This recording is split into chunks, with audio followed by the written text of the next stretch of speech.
Welcome to Webline. सब ये यूली को बताता है कि वो एक ग्रेम रेपर है। यूली को इस बात पर यकीन ही नहीं हो रहा था। भला क्यों नहीं होगा? अगर आपके सामने कोई आ जाए एंड कहे कि मैं भगवान हूँ तो क्या आप यकीन कर लोगे? साविये उसे पत्थर से मारता है।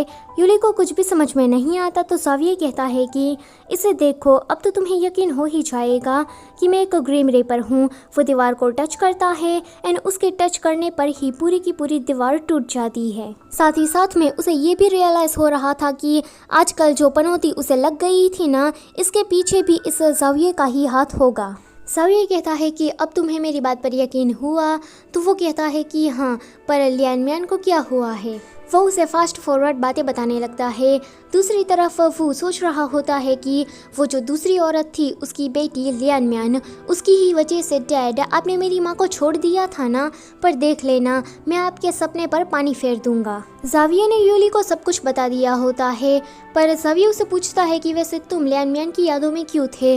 तो वो उसे बात बताने लगता है। फिर हमें एक फ्लैशबैक दिखाया जाता है जहाँ पर यूली के पेरेंट्स जो थे वो उसके साथ नहीं थे। यूली अभी छोटा था एंड उसके डैड दूसरी पत्नी लेकर आ गए थे बिकॉज ऑफ यूली की माँ मर चुकी थी एंड उसकी जो सौतेली माँ थी वो उसे बिल्कुल भी अच्छी तरीके से ट्रीट नहीं करती थी।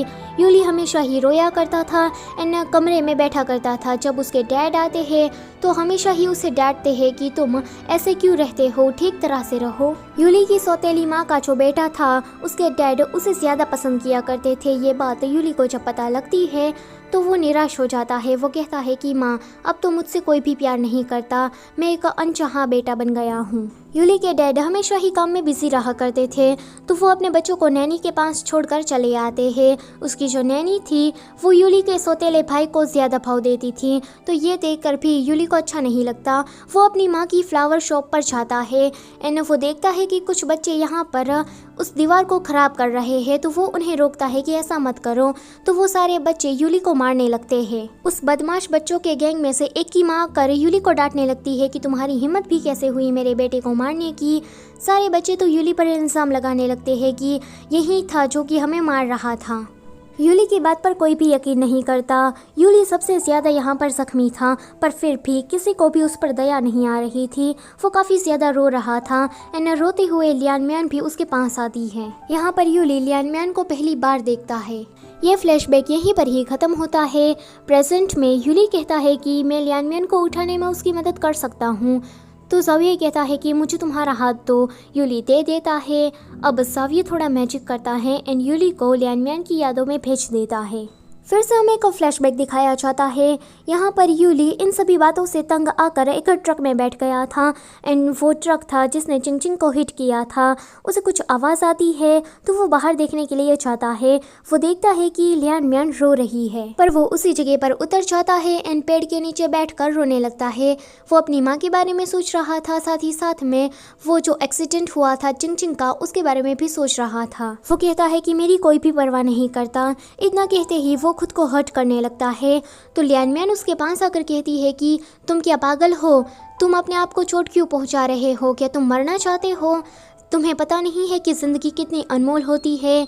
यूली लियान मियान को देखने लगता है। यूली उसे कहता है कि मेरी कोई भी परवाह नहीं करता। तो लियान मियान कहती है कि मैं करती हूँ तुम्हारी परवाह। यूली उसे ध्यान से देखने लगता है। लियान मियान कहती है कि देखो, तुम्हें मरना नहीं चाहिए, प्लीज़ तुम मर नहीं सकते। दरअसल में यहाँ पर लियान मियान थोड़ा डरी हुई थी बिकॉज ऑफ चिंचिन की बॉडी पर जो नंबर दिखाई दे रहे थे वही एग्जैक्ट नंबर यूली की भी बॉडी पर दिखाई दे रहे थे। तो लियान मियान को ऐसा लग रहा था कि चिंचिन की तरह ये लड़का भी उसकी वजह से कहीं मर ना जाए। प्रेजेंट में जाविये कहता है कि ये लड़का इतनी देर क्यों लगा रहा है, अगर इसने लियान मियान को उठाया नहीं तो मैं इसे जान से मार दूंगा। यहाँ पर यूली लियान मियान को उठाने की ट्राई कर रहा होता है। वो कहता है कि लियान मियान, तुम्हें क्या याद है उस दिन तुमने मुझे एक नई जिंदगी दी थी। फ्लैशबैक में यूली कहता है कि मैं नहीं मरूंगा। तो वो कहती है कि वादा करो। तो यूली कहता है कि हाँ, मैं वादा करता हूँ और मैं अपनी ज़िंदगी को अच्छी तरीके से जीऊँगा। यहाँ पर लियान मियान देखती है कि उसकी बॉडी पर 0 नंबर दिखाई दे रहा है, यानी कि उसी टाइम से लियान मियान ने यूली को एक नई ज़िंदगी दी थी। यहाँ पर यूली लियान मियान से कह रहा होता है कि मेरी माँ मर चुकी है, मेरे डैड काम की वजह से मुझे टाइम नहीं दे पाते और मेरी सौतेली माँ हमेशा ही मुझसे बुरा बर्ताव करती है, पर फिर भी मैं अपनी ज़िंदगी को जी रहा हूँ क्योंकि ये ज़िंदगी तुमने मुझे दी थी। वो बार बार लियान मियान को उठने को कह रहा होता है।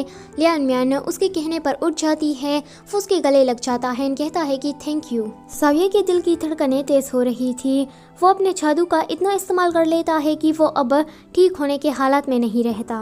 लियान मियान को ठंड लगती है तो वो देखती है कि यहाँ की एक दीवार तो पूरी ही टूट गई है। वो समझ जाती है कि ये डेथ कोड का ही काम होगा। यूली कहने लगता है कि क्या हम घर जाए, पर लियान मियान के दिमाग में तो साविया का ख्याल आ रहा था कि वो यहाँ पर क्यों नहीं है, क्या मेरे साथ यूली ही था। सो इसके साथ ये वाला चैप्टर होता है यहीं पर ही खत्म। Don't forget to like share and subscribe. Thank you for watching.